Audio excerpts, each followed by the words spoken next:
નમસ્કાર મિત્રો સ્વાગત છે તમારું અમારી યુટ્યુબ ચેનલમાં। સૌથી મોટા સમાચાર સામે આવી રહ્યા છે હવામાન વિભાગની મોટી આગાહીના। હવામાન વિભાગે રાહતના સમાચાર આપ્યા છે। IMD અનુસાર આગામી 2 થી 3 દિવસમાં ચોમાસું આગળ વધવા માટે સ્થિતિ અનુકૂળ બની રહી છે। આગામી 3 થી 4 દિવસ સુધી મધ્ય અને ઉત્તર પશ્ચિમ ભારતમાં સિવિયર હીટવેવ રહેશે, જ્યારે પૂર્વોત્તર ભારત અને પૂર્વ ભારતમાં ભારેથી અતિ ભારે વરસાદની આગાહી વ્યક્ત કરવામાં આવી છે। કેરળ અને તમિલનાડુમાં 26 મે પછી ભારે વરસાદ અને બિહારમાં કરા પડવાની સંભાવના વ્યક્ત કરવામાં આવી છે। મિત્રો, અન્ય મહત્વના સમાચારની વાત કરીએ તો તૈયાર રહેજો અંબાલાલ પટેલની મોટી આગાહી। અંબાલાલ પટેલે 30 અને 31 મેના રોજ રાજ્યના કેટલાક વિસ્તારોમાં વરસાદની આગાહી વ્યક્ત કરી છે। 30 મેના રોજ ઉત્તર અને પૂર્વ ગુજરાતના મહીસાગર, સાબરકાંઠા, અરવલ્લી અને પંચમહાલ જિલ્લામાં હળવાથી મધ્યમ વરસાદ પડી શકે છે, જ્યારે 31 મેની વાત કરીએ તો દક્ષિણ ગુજરાતમાં વરસાદી ઝાપટા પડવાની શક્યતા રહે છે। બંગાળના ઉપસાગર અને અરબ સાગરમાં સક્રિય હવામાન પ્રણાલીઓને કારણે પવનની ગતિ વધશે અને ગાજવીજ સાથે વરસાદ પડી શકે છે। અન્ય મહત્વના સમાચારની વાત કરીએ તો પશુપાલકો માટે મોટી તક, ખુદ સરકાર આપશે સહાય। ગુજરાત સરકારે પશુપાલકો અને સ્વસહાયક જૂથોને 25 થી 50 દુધાળા પશુઓના ડેરી ફાર્મ સ્થાપવા માટે આર્થિક સહાય આપવાની નવી યોજના બનાવી છે। ગીર અને કાંકરેજ ગાયોને પ્રાથમિકતા આપવામાં આવશે। યોજના હેઠળ વ્યાજ સહાય, બાંધકામ સબસિડી, પશુ વીમા અને આધુનિક સાધનો પર સહાય મળશે। અરજી 1 મે થી 31 મે સુધી કરવાની રહેશે, જેમાં આઈ ખેડૂત પોર્ટલ ઉપર ઓનલાઈન અરજી કરવી પડશે। અન્ય મહત્વના સમાચારની વાત કરીએ તો ખેડૂતો માટે મહત્વના સમાચાર। ગુજરાતમાં ઉનાળુ મગના ટેકાના ભાવે વેચાણ માટે 27 મે 2026 થી ઓનલાઈન નોંધણી શરૂ થશે। ખેડૂતો 10 જૂન 2026 સુધી ફાર્મર રજીસ્ટ્રેશન કરાવી શકશે। રજીસ્ટ્રેશન વિના ટેકાના ભાવે વેચાણનો લાભ મળશે નહીં। રજીસ્ટ્રેશન માટે GFR@agristek.gov.in અથવા તો ફાર્મર રજિસ્ટ્રી ગુજરાત એપ્લિકેશન દ્વારા થશે। જરૂરી દસ્તાવેજમાં આધાર કાર્ડ, આધાર સાથે લિંક મોબાઈલ નંબર અને જમીનનો સર્વે નંબર ફરજિયાત રહેશે। અન્ય મહત્વના સમાચારની વાત કરીએ તો ભાજપના ધારાસભ્યે ભ્રષ્ટાચારની પોલ ખોલી। સાવલીના ભાજપના ધારાસભ્ય કેતન ઇનામદારે પરથપુરા ગામ પાસે કરળ અને મેસરી નદી પર બનેલા નવા પુલમાં ભ્રષ્ટાચારનો આક્ષેપ કરતો પત્ર મુખ્યમંત્રીને લખ્યો છે। 24 કરોડના ખર્ચે બનેલા આ નવા પુલમાં તિરાડો પડી ગઈ હોવાનો ઉલ્લેખ કરતા કેતન ઇનામદારે કોન્ટ્રાક્ટર તેમજ સંબંધિત અધિકારીઓ સામે તાત્કાલિક કાર્યવાહીની માંગ કરી છે। અન્ય મહત્વના સમાચારની વાત કરીએ તો બકરી ઈદ પહેલા મુંબઈના દ્રશ્યો ખરાબ। મુંબઈ મીરા રોડ વિસ્તારમાં બકરી ઈદ પહેલા અશાંતિનો માહોલ જોવા મળ્યો। પૂનમ ક્લસ્ટર સોસાયટીમાં મુસ્લિમ સમુદાય બકરીઓની કુરબાની માટે શેડ બનાવ્યો હતો। હિન્દુ સમુદાયની ફરિયાદ પર કોર્પોરેશને શેડ તોડી પાડ્યો।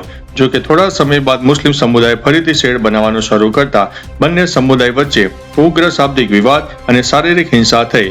પોલીસે ભારે દળ તૈનાત કર્યો અને હિન્દુઓએ બકરાની બદલે પીગ આપ્યું હતું। મિત્રો, અન્ય મહત્વના સમાચારની વાત કરીએ તો વડોદરામાં રોજગાર ભરતી મેળો। વડોદરાના દશરથ સ્થિત સરકારી ITI ખાતે 30 મે 2026 રોજ રોજગાર અને એપ્રેન્ટિસ ભરતી મેળાનું આયોજન કરવામાં આવ્યું છે। મેળામાં 400 થી વધુ જગ્યાઓ માટે ભરતી થશે। મેન્ટેનન્સ ટેકનિશિયન, પ્રોડક્શન ઓપરેટર, ઇજનેર, કસ્ટમર સર્વિસ, ટ્રેની સહિતની જગ્યાઓ માટે 20 થી વધુ કંપનીઓ ઉપસ્થિત રહેશે। 10 પાસ, 12 પાસ, ITI, ડિપ્લોમા અને ગ્રેજ્યુએટ ઉમેદવારો ભાગ લઈ શકશે। અન્ય મહત્વના સમાચારની વાત કરીએ તો પશુપાલકો માટે મોટા સમાચાર।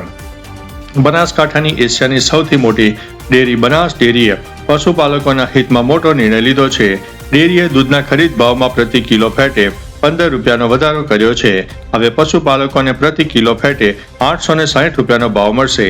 પશુ આહાર અને ઘાસચારાના વધતા ભાવોને કારણે મુશ્કેલીમાં હતા તેવા 5 લાખથી વધુ પશુપાલકોને આ નિર્ણયથી મોટી રાહત મળશે। અન્ય મહત્વના સમાચારની વાત કરીએ તો વરસાદની સુગંધ પાછળનું વિજ્ઞાન। જ્યારે લાંબા સમય પછી કોરા રોડ કે માટી પર વરસાદ પડે છે ત્યારે એક સરસ સુગંધ આવે છે। આ સુગંધને વિજ્ઞાનમાં પેટ્રિક પોર કહેવામાં આવે છે। હકીકતમાં આ સુગંધ માટીમાં રહેલા ખાસ બેક્ટેરિયા દ્વારા છોડવામાં આવતા જીઓસ્મિન નામના કેમિકલને કારણે આવે છે। ત્યારે વરસાદનું ટીપું જમીન પર પડે છે ત્યારે કેમિકલ હવામાં ભળી જાય છે અને આપણા સુધી પહોંચી જાય છે। અન્ય મહત્વના સમાચારની વાત કરીએ તો તમિલનાડુના સીએમ વિજય આજે પીએમ મોદીને મળશે. સુપ્રીમ કોર્ટે આજે એસઆઈઆરને પડતી અરજીઓ પર સુનાવણી કરશે. ઇન્ડિગો ફ્લાઇટમાં ધુમાડો ભરાયો, મુસાફરોને બહાર કઢાયા. ગાઝામાં ઇઝરાયેલી હુમલામાં 3 પેલેસ્ટાઇનીઓના મોત થયા છે. ગુજરાતને હરાવીને આઈપીએલ હવે ફાઇનલમાં પહોંચી ગયું છે. અન્ય મહત્વના સમાચારની વાત કરીએ તો કર્ણાટકના મુખ્યમંત્રી રાજીનામું આપી શકે.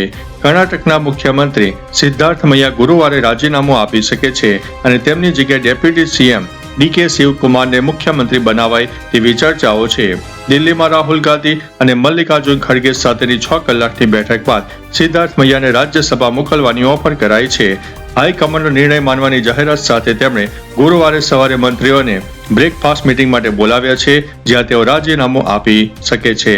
અન્ય મહત્વના સમાચારની વાત કરીએ તો ઇઝરાયેલને દેશ તરીકે નહીં માનીએ તેવું પાકિસ્તાને જણાવ્યું. અમેરિકી રાષ્ટ્રપતિ ડોનાલ્ડ ટ્રમ્પે મુસ્લિમ દેશોને ઇઝરાયેલ સાથે સંબંધો સુધારવા અપીલ કરી હતી, જેને પાકિસ્તાને સ્પષ્ટપણે ફગાવી દીધી છે. પાકિસ્તાનના રક્ષામંત્રી ખાજા આસિફે જણાવ્યું છે કે તે ઇઝરાયેલને દેશ તરીકે ક્યારેય માન્યતા નહીં આપે.